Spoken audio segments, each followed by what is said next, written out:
Hello, everyone, and thank you all for joining us today. My name is Michelle Milam. I'm on the Talent Solutions team here at LinkedIn in Sydney. I am thrilled to be joined today by Lynette Edmonds, the Group Talent Director from Hausman Communications, and LinkedIn's Regional Manager, Jess Gilroy, who will share their insights on how to find hard-to-find talent. Now I am pleased to hand it over to Jess to get us started.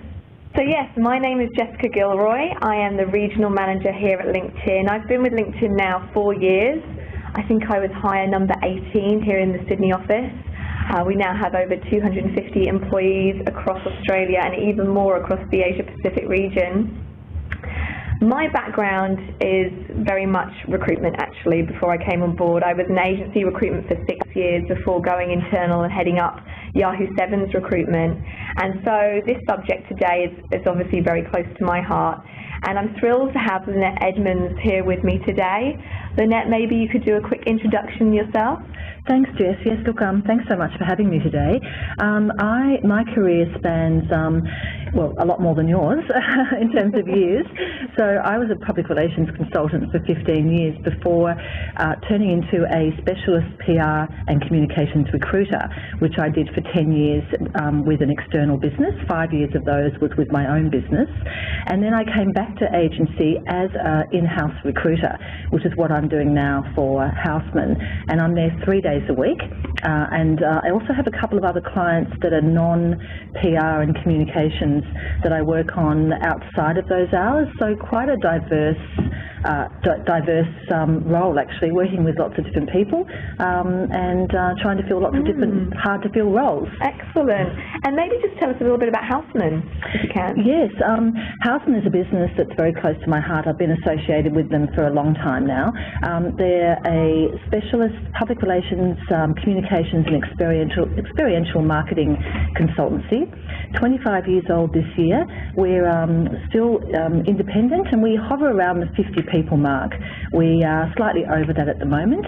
But yeah, we've been around for a long time. We have some amazing clients that we represent. Wonderful. Thanks, Lynette.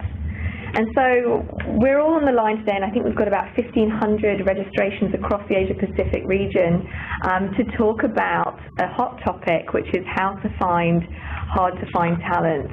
And, you know, when we've been speaking to companies over the last few years, you know, what does hard to find mean? And it can mean a number of different things. It could be when your role is based interstate and you're recruiting somewhere that you don't have candidate talent pools. It might be that the role requires specific skill sets or qualifications, or maybe it's just a really tricky role that you've never had to fill before and you're just not sure where to start. We sent out this webinar and we did get an overwhelming response because I think everyone has had that situation where they've struggled to find particular candidates. And so for the next 45 minutes, we're going to be starting with the best bit. We're going to be talking to Lynette about how she recruits at Hausman, some of the challenging roles she's faced and how she's actually implemented LinkedIn to help her. I'm then going to sort of talk people through the LinkedIn network, our membership across the Asia Pacific region, and then do a deep dive into talent brands and how businesses can build out their talent brand through their employees, but also through their company as well. And then we're just going to finish with a walkthrough of the methodology for success, really harnessing on what Lynette is going to talk to us today in terms of her user flow and how she uses LinkedIn. And finally, we'll hand back over to you, the audience, for questions. And so if you do have any questions, please shoot them through and we'll try to address as many as we can as we get to the end of the webinar. So with that, we're going to kick over to Lynette. And Lynette, maybe if I just start by asking you, what have been some of the specific challenges that have faced Hausman when it comes to recruitment? Yes, well, look, there's been more than I probably thought there would have been in the last 2 years that I've been back at Hausman in this role. We have, in the industry, in public relations and communications, there is a very high turnover, which is something that is not getting any better or any easier. So our candidates are in high demand. It's very much a candidates market. They move quickly. There's a lot of people that want them, and we have to compete with that. We're also dealing with a small talent pool. It's not a big industry, especially here in Australia. Other markets and other countries have significantly larger industries than us. So we do need to recruit outside of Australia for a lot of our roles. Ideally, we try and keep it within this local market, but we can't always do that. The candidates, as I mentioned, do receive multiple offers. We might find someone and we might certainly get them engaged with the business, but then we're conscious that we're not the only one. They're talking to our competitors, and they're hot property, and suddenly there are counter offers coming from all over the place. In fact, I worked with a young candidate not that long ago who we saw her on one day. She had 3 interviews that day.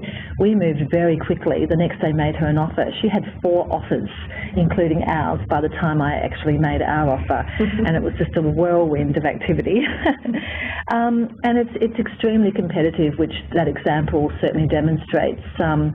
We're all looking for the best people. We all want the A grades. We want the stars, and there are only so many of them there. So reaching out to other markets is really key for us. Trying to find people that we don't know about. Trying to really unearth some amazing candidates. Great. And then, Annette, what about the challenges facing you actually as a recruiter at Houseman? Yes, well, once again, quite a number of them in my specific role. Being proactive is certainly just part of being a recruiter, but especially in this market, a lot of the candidates that we are reaching out to are passive. We're getting fewer and fewer people actually answering the ads that we put up. It used to be a lot more. It seems to have really diminished. So actually proactive recruitment, headhunting, is becoming certainly the way that we find our best people. I think that a lot of people on the line today can identify with the fact that often people in these in-house hiring manager roles, talent management, recruitment, call them what you will, often it's a hat that you wear that you didn't necessarily train for.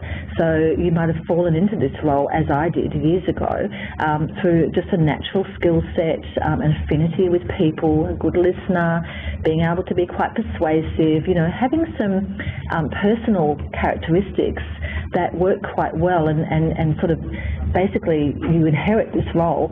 And I know before I came back to Houseman, our office manager was actually in charge of managing recruitment. She was about the most grateful person ever when I came into the agency in this role. And I think that's not uncommon, that there's a lot of people that are in this role with high demands and expectations who don't necessarily have the formal training for this. Certainly limited budgets apply to most in-house recruitment departments. I say department because I like to think, I often sort of grandiose my department a bit, but essentially that is me, and that is me 3 days a week. So I'm not allowed to use external recruiters. We do sometimes. In the last 3 years I've used an external recruiter 3 times to fill some tricky roles. But all the roles in our company are filled through me. So using my time effectively, reaching out to as many people as I can, ensuring that I'm really working hard to find those passive candidates. That leads to, quite naturally, to the internal expectations, dealing with the stakeholders in our business. For us, we're not a big company. We're hovering around that 50 mark, but our MD and we have 3 GMs in our business are all very involved in recruitment. The briefs come through them. I'm dealing with their expectations, their schedules, and managing, the process with them. And they want these roles filled as soon as possible. And of course, I am part-time. I'm in this role 3 days a week. It's not a job that starts and stops from 9 to 5. People pop up at all sorts of times. CVs might come through whenever. You can't afford to be lackadaisical in this industry at all. You need to be on alert all the time. So they're probably the main ones that spring to mind. Absolutely. And you know what I thought would be lovely to start with is maybe just an example for the listeners of a particularly hard to fill role, and we could start there and maybe talk about what you did to find that person. Sure, and that's probably a great way too, just to demonstrate a typical process that we deal with, well, that I do at Houseman for the majority of roles that come in. But yes, we do. I've been getting a lot more really, really diverse and tricky roles this year, especially. And one that does spring to mind is a person that we needed to find to wear a number of hats. A lot of the roles that we have in our business fall into the public relations or digital, social media, creative areas. This was something very different because our Health House agency, which is, we have two agencies, Houseman Communications and Health House. Health House is the newer of the two and is still building up its team. And one of our clients, who's second largest client in the whole agency actually, asked us to find them a person who was employed by us, by Health House, who would then be seconded to their business 3 days a week. The skill set they needed was not a public relations person, but a marketing brand management person who'd worked in pharmaceutical industries with over-the-counter products. So very different to the type of role that I normally am asked to fill. And that's fine, but then we had an added challenge that this person was only required 3 days a week with our client, and we needed to think about whether we would only hire them 3 days a week, so a permanent part-time, or whether we would add on and have them in Health House the other 2 days, in which case they would need to add value to the public relations side of that business. We decided that that's what we would do because we certainly had the work to justify that hire into Health House. So therefore I was looking for someone who was a hybrid of marketing, brand management with pharmaceutical experience, who could then add value to a public relations team. So it just got more and more complicated as it went on. In starting off this role, unlike a lot of the roles I work on, I do have some names in my head or some files set up that I can refer to. This was literally a blank slate. I had no one that sprang to mind. So on one hand, yes, it was very challenging, but I'm obviously in the right job because I rubbed my hands together with glee and thought, yay, something quite challenging that's really going to test me. So the first thing I do with a job like this is I write up a job ad and I place it first and foremost on LinkedIn. We have a job slot that we subscribe to on an annual basis, and I load the job there. The reason why I do that is because it's instant. The job is live the minute I place it. Then I place the ad on other job sites that we utilise that are more in keeping with our own industry. And they just take a little bit longer to be approved. They have a standard approval process. So while I'm doing that, LinkedIn is actually sending me a list of 50 profile matches according to the job ad that I placed and the criteria that I put in that ad. So then I jump on that with glee, and in that 50 strong list, there's going to be some people in there who are relevant and a great way to start building up an actual database of people relevant to this role. So that's what I start doing. I look at those 50 people. I can tell quite quickly who is relevant and who's not. So I edit that down and I save those profiles into LinkedIn Recruiter, which we are fortunate enough to actually subscribe to. I've been using LinkedIn Recruiter for quite a few years now, so I'm pretty comfortable in that space. But I just really urge the people listening to not be daunted by the processes that I'm talking about here, because it's not hard. You do get used to it very quickly. It's fun, and it actually gives you so much back according to what you put into it. So suddenly you're working there. It's almost like having a colleague with you in the office, and it's amazing what it can actually add to the process. So I start working in Recruiter on my shortlist, building up a project and putting the names in there. as good names come to mind and good profiles pop up, I search on those individual profiles and get more names, and I keep doing that until I run out of people. I mean, not that you can run out of people, but in this I might also do a separate search where I'm putting in keywords into LinkedIn Recruiter that then give me a range of people to look at. Now, it might throw me initially a list of, 35,000 people, but then I start using the filters down the left-hand side to actually reduce that list according to the criteria that I need. It might be, geographical location, specialist sector. It might be years of experience.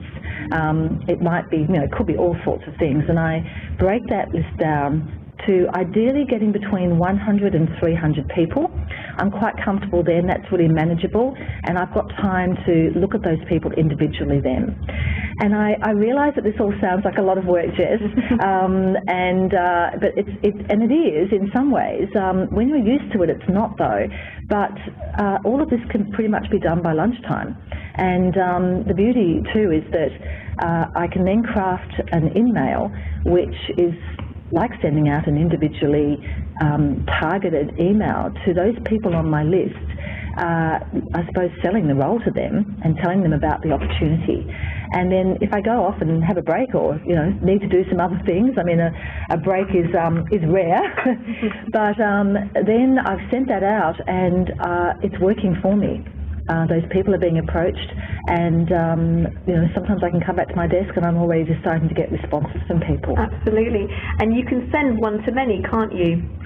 Oh, absolutely, but also I can modify that email so that to brand new people, it might be quite a sort of generic email, but then I can actually change it and alter it for people that perhaps I may know of or I may have approached at a different time, because Recruiter actually tells you if you've already saved those people to a previous search or if you've approached them at another time.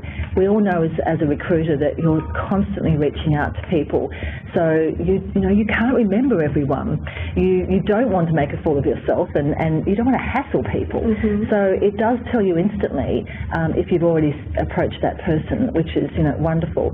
It's my database too, I suppose. It's an intelligence platform that actually helps me to know who I've approached, who's come back to me, who doesn't want to be approached, and I really respect that. So a lot of information is coming at me as I'm actually saving these people into projects. And so in this particular example, did you fill the role? I did, and it was really interesting because the lady that we ended up putting into this role actually answered the ad. So if I'd known it was going to be that straightforward, then I wouldn't have, done everything else. But you can't ever rest on one person, and she didn't answer the ad straight away. She wasn't, when she sent through her CV, she wasn't the perfect fit, to be honest. And I put it to one side. I knew it was a good CV and very relevant, but she hadn't actually worked in our market before. She was an overseas lady, and I was wary of that, so I needed to keep searching. We also needed to, well, for one, I needed to manage the expectations of the general manager of Health House, and we also needed to manage the expectations of our client. So I could never rest on one CV, and I don't think anyone listening today can either. We do need to make sure that we have a good shortlist, and I think we all know when who the best person is on that shortlist, but you still need to make sure that you've covered all bases. Yeah. We also know that when you make an offer to someone, they may get countered. They may not accept your offer, and then suddenly you're left with no one. Yeah. So you need to have as many good names as you can and some backup plans. And I can definitely get that with all the work that I do on Recruiter. And of course, the other platforms that I use as well. With the job ad that I put up on LinkedIn, I can actually share that with people in the business. I can put that on my status update. I can link that straight to my Twitter account, and we have a Facebook page for Houseman as well. So, you know, within a matter of 10 minutes, that's all covered as soon as I put that job ad up. Yeah, and I guess that's the nature of it being sort of a living, breathing network, is people are updating their profiles, people are putting, you know, they might be looking for work or whatever it might be, and you're seeing that in real time. Yeah, I mean, look, I'm a total junkie when it comes to people's names and CVs coming in. If I go for too long and I don't get anything back, I start getting very fidgety. So I'm straight back into Recruiter, looking for more people, looking for movement of people. The more that you've used it, the more it also feeds you names within your own network. I have an extensive network, so my first, second and third connections are, you know, all of relevance to the searches that I'm doing. So what is fantastic while I'm going through a search for a specific role, such as the one I've just mentioned, I'm noticing other people that might be relevant for other jobs that we have, whether they're live jobs or whether I'm proactively looking for people in some planning that we're doing. For instance, we have two quite senior ladies in our business going on mat leave in May, so we've been working on you know, a plan to cover them while they're away, and we've had a bit more time with that one, of course. But you know, it's not just proactively working on a live brief, it's also planning and strategic recruitment for talent pooling, talent pooling, developing hot lists. So in the process of looking for, say, that person we've just talked about, I might have, you know, pulled up people that are relevant to any number of roles that I'm also looking at. I also develop constant lists on freelancers. We use a lot of freelancers in our industry. People are constantly changing their status update. They might be between jobs and they might put up available for freelance opportunities or looking for a new opportunity. I grab those people very quickly, pop them in the relevant projects that I've set up, you know, leave them there for a rainy day, so to speak. And I mean, it's just gold, the way I can capture lots of different relevant people as I go. Fantastic. And so for those of you on the line that haven't used LinkedIn to recruit before, I thought I'd just sort of summarise Lynette's user flow. But essentially, you know, the first thing you need to do is find the candidates, and you can log into Recruiter and do a keyword search on a title. Could be communications manager, for example. And then you'll sort of click search, and as Lynette mentioned initially, you could get quite a few thousand people pop up, but it's then up to the actual search filters that you can put in things like geo, where are they located, how many years of experience do they need a certain educational qualification for the role. And then Lynette was talking about the fact that then she can actually take a detailed look at people's resumes. You know, Recruiter gives you access to all 350 million members rather than just your connection pool. And then it's about actually using the CRM functionality in recruitment to manage your processes. And Lynette talks about creating project folders and the fact that you can also write notes on candidates and actually record the transaction or the activity that you've had with those people. So you don't have to rely on your memory. No, best not to. Yeah, you can come back to where you left off. And then, of course, it's about engaging with those candidates. So you can actually set up email templates and then send one-to-many. So I think you can send up to 50 people at any one time, and those people have no concept of the fact that they've been emailed along with all those other people. So that, for people listening, is I guess, Lynette's flow. Now, Lynette, we also talked about earlier, actually, the importance that you put on having a strong professional profile on LinkedIn. Yes, look, it's almost going back and putting that as one of the very first steps. When you are actively placing job ads, your name is the contact there. That in itself warrants you having to have a very strong profile. People see that ad, they're going to look at who you are first and foremost. You are the face of the business. So you need to not only just have a strong profile that represents you in the best light, but also your business in the best light. And then, of course, when you're actively headhunting and reaching out to people, the first thing they're going to do is look at you. You know, who is this person? What does she want from me? So you need to withstand that scrutiny and to be professional, to have a certain warmth coming out, certainly relevance to what you're talking about. I think to demonstrate also that you are very current in the platforms that you use, and that your business is a very modern and progressive business. I'm very conscious of that in the industry that we work in. So yeah, and the people in our company need to also have strong profiles as well. And yeah, so I think when we talk about what is a strong profile, and people might ask that question, I mean, it's quite simple. Having a friendly and engaging picture, something that accurately presents you. When people are having conversations about career opportunities, they want to know who they're dealing with. Using a good descriptive headline. So here Lynette talks about herself as talent director, recruitment consultant, career mentor, advisor and trainer. So already kind of giving the full gamut of your skill set there. Yes.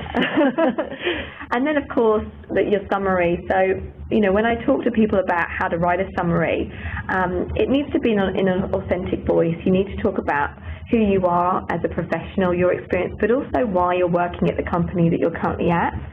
You know, when you're recruiting, this is probably the first opportunity you have to start selling the company and why someone should want to come and work with you at your company. And then, of course, things like, and I think LinkedIn have picked on my profile next, in terms of just having, you know, your experience laid out quite clearly. Again, coming back to that authentic voice, not using bullet points necessarily all the time, you know, being more descriptive about what you're doing and the role that you currently have. And so, Lynette, you talked then briefly about the fact that you encourage the actual Houseman employees to get on LinkedIn. Why is that? Well, look, I'm a massive believer in active networking, and it's about not just, you know, leaving it with me, but using other people in the business to ensure that their networks are being engaged as well.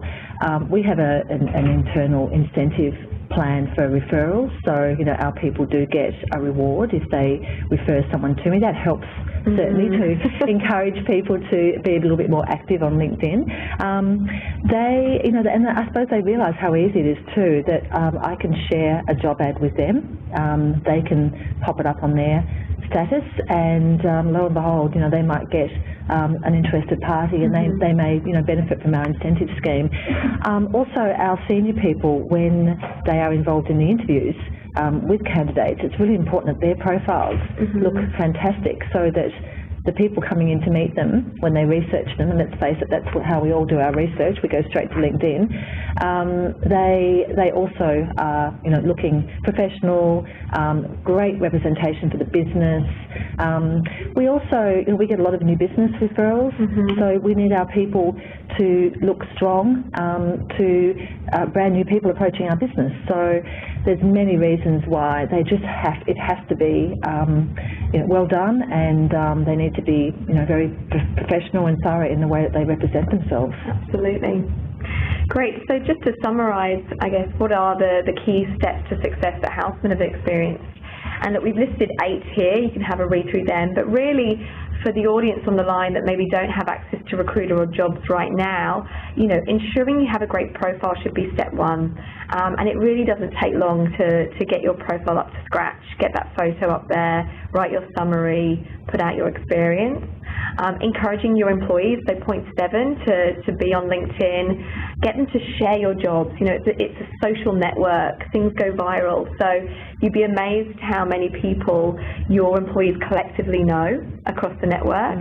And every time you post a job or you post a company update, asking your employees to share that, you'll get so much more traffic and so much more awareness. And of course, the bonus is referrals. Who doesn't love referrals? Yeah. Absolutely. You've got to dangle a carrot. Exactly, yeah. And I liked as well, Lynette, what you said about, you know, getting active. You get out what you put in. And you were saying, you know, you obviously find it fun and engaging, but, you know, for other people on the line, they could think it's daunting, but, you know, really you will get out of the tools what you put in. Yes, and look, it's easy for me to say and to, you know, my enthusiasm to sort of bound out because I've been using it for so long, so it is second nature. I'm still learning things all the time, and fortunately when you do have a recruiter license, you do get a relationship manager, and I have no qualms in bombarding him with questions, and I get that instant support, which is wonderful, and the help desk as well. So I'm not on my own. I think what I say to people too is if they are daunted, it's like, well, you use Facebook, you know, you probably use Twitter, you probably, you know, in Google all the time. It's no different, but you get a lot more back. So yeah, it's fun. It gives me results. Yeah. And I'm having to justify my existence in this business. They're constantly looking to me for results and answers and new people, and they're, you know, these stressed people in our business who are tired, and it's a very intense, fast-paced industry, and they need the resources, and I can't get them to them fast enough. So I need a very efficient set of tools and support structure to get me those results. Yeah.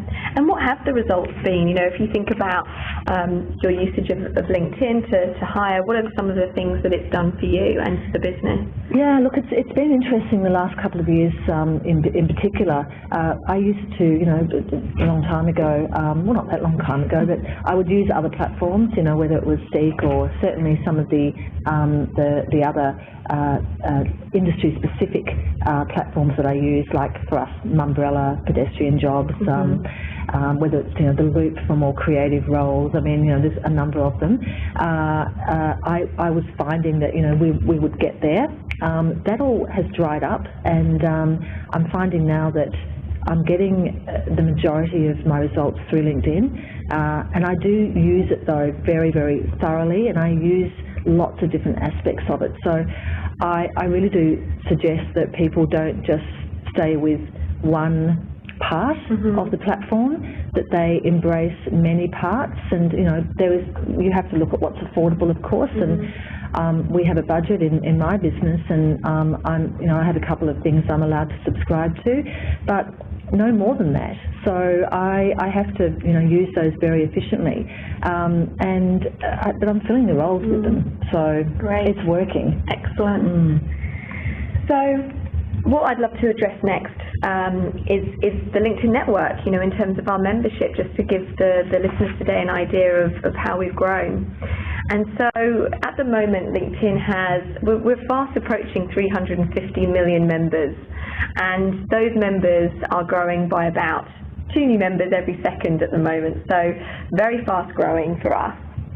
And when you think about membership on LinkedIn and I guess the unique value proposition, it's really to do with who are those people, because it's 347 million members, it's also 347 million potential candidates, and those candidates are both passive and active. And in fact, globally, 75% of our members are considered passive, and of those 75%, about 45% of them are actually open to opportunities. And so increasingly, we're getting companies coming to us and saying, I don't just want to hire the best available person at the time, I want to find the superstar. I want to find that marketing manager who's kicking goals and is head down in their current role, or that salesperson who's too busy to trawl through jobs to find one. And that's, I guess, where our audience lies, is giving people access to that passive and active. And so some facts for the listeners. Of that 347 million members, 64 million are actually across the APAC region. And 75% of new members came from outside the US in the last quarter. So our membership is really increasing in regions outside of where we actually originated, which was the US 11 years ago. And there are actually 39 million students and recent graduates on LinkedIn. So again, another misconception might be that LinkedIn is only for senior professionals. We're actually finding that more and more junior people who are just entering the workforce are also joining up, which is great for the longevity of the site. And so just kind of moving on from there, still focusing on the user flow, I'd like to talk a little bit about, you know, how do you build a talent brand? Because the stuff we've talked about up until now is how do you actually proactively recruit? And it's all well and good putting in the work to actually send out jobs or send out emails and communicate. But it's also very important to think about what is the brand that you're putting out to market so that when people do start researching you, they like what they find. And so, we do like to talk to companies about how important it is to build a strong employee value proposition. And I'm sure, Lynette, you've got your reasons as to why someone would want to join Houseman. You're very clear on that, but it's about actually getting that out to market. And also then using company updates and increasing your follower base. In fact, so, in terms of sharing, are you actively sharing things on the network from time to time? Yes, I do. Probably not as much as I should, to be honest. I'm constantly looking at what other people are sharing, and I certainly do participate. I suppose the most that I would put up are to do with jobs. Yeah. We sometimes need, as I said before, a quick freelancer, and I might put up, Houseman needs the level and the specialist area for 6 weeks, immediate start, and throw it out there. It's amazing what I get back. Yeah. And most of those people that I get from that are very specific to that.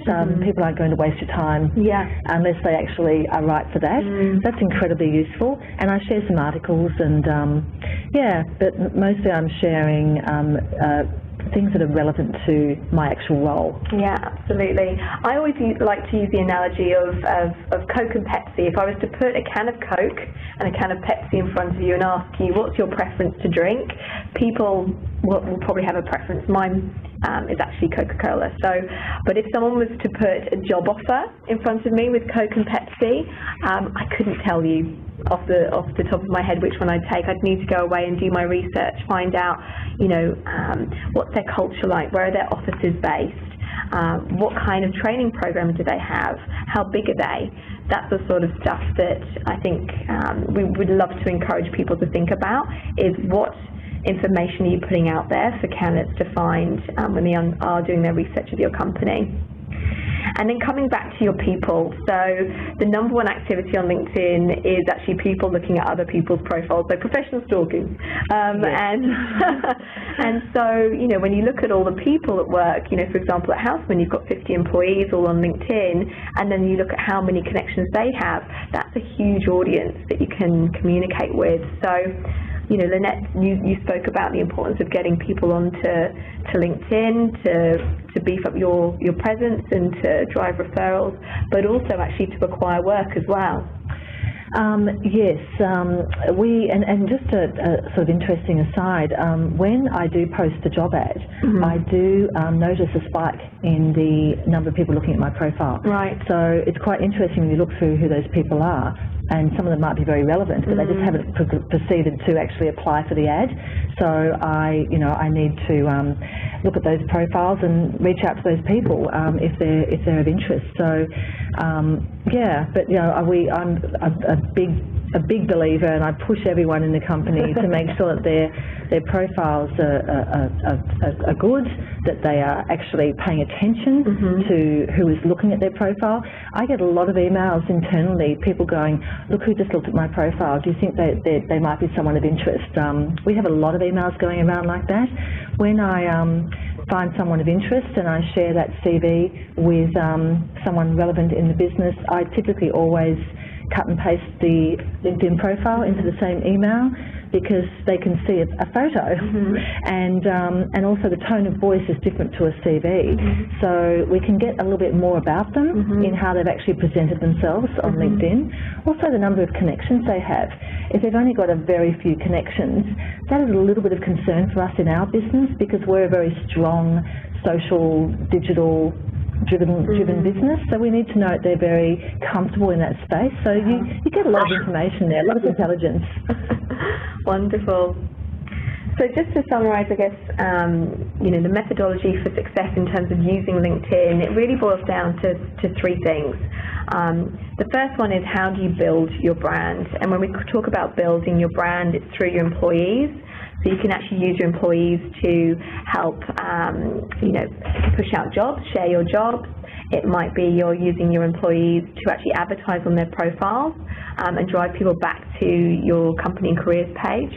Then, of course, they're talking about your EVP. So optimizing that company page that everyone gets on LinkedIn, and then some companies take it that step further and actually build out a careers page itself to really sell the opportunity. You can use videos, employee testimonials.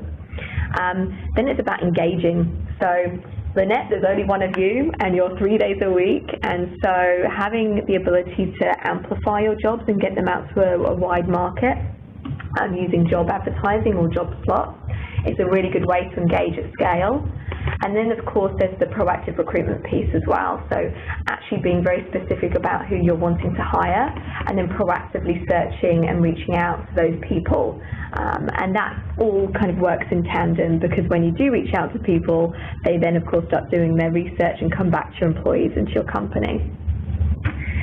So what I'd love to do before we hand over to questions is just quickly summarize, I guess, a few takeaways for the audience today. Number one, become a one-man talent brand. You know, Lynette talks about the importance of a strong profile with a great picture, you know, telling people about why you love working at your company. Your profile is the first opportunity you have to sell to candidates on why they should come and join you at your company. Posting jobs on LinkedIn is a very quick and easy way to scalably get your job out to the market. Of course, using those 50 profile updates that Lynette mentioned, the profiles that come back. If you can, log into Recruiter. Recruiter is a very powerful tool when used to pinpoint talent and proactively reach out to people. And then, of course, ask your employees to get on LinkedIn, build profiles, share your jobs, point out people that they know that might be relevant for roles to encourage referrals.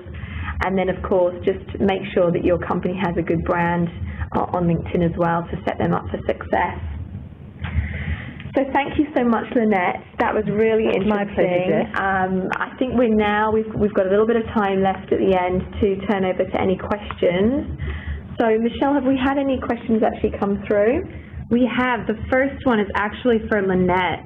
Lynette, how do you manage your key stakeholders and their expectations? Yeah, okay. So, well, in our business, even as I said, even though it's only around 50 people, I seem to have a lot of people wanting results and wanting information. I think the main thing is if I can give them updates and actual information as we go, rather than just saying no one yet, and then suddenly producing a short list is really key. My MD loves knowing how it's going.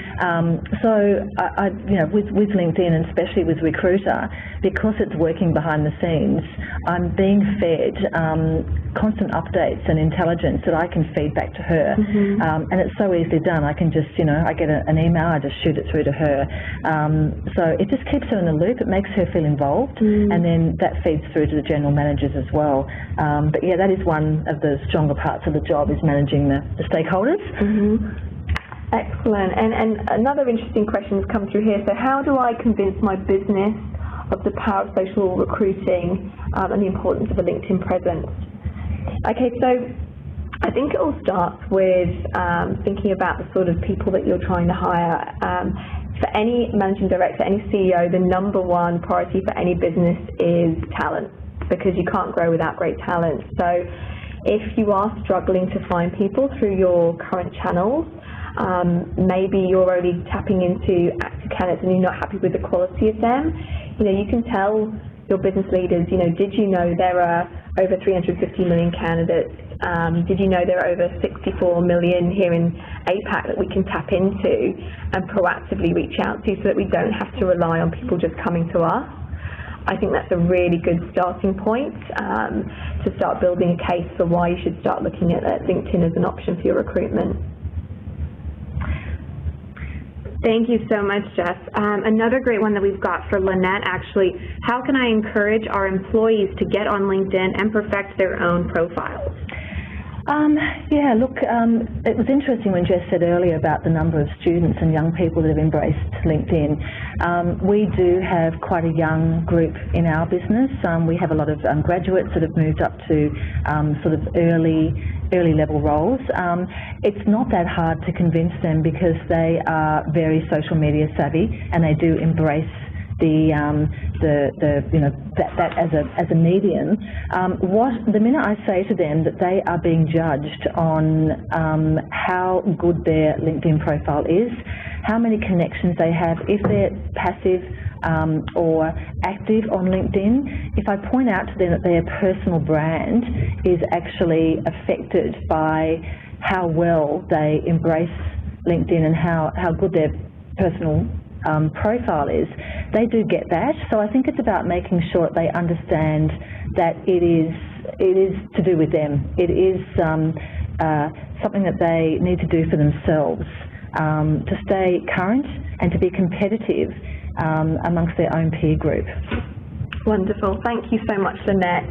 And we are now at 12:46, so we do want to be respectful of people's time, and we are probably going to wrap up now. We do have quite a few other questions that have come through, and we promise to get back to everyone who has asked a question, and we will follow up with them straight after this. So all I'd like to say is thank you so much to everyone for joining us, and if you do have any questions, you can continue to send them through to Michelle, and enjoy the rest of your day. Thanks, Jess. Thank you, Lynette.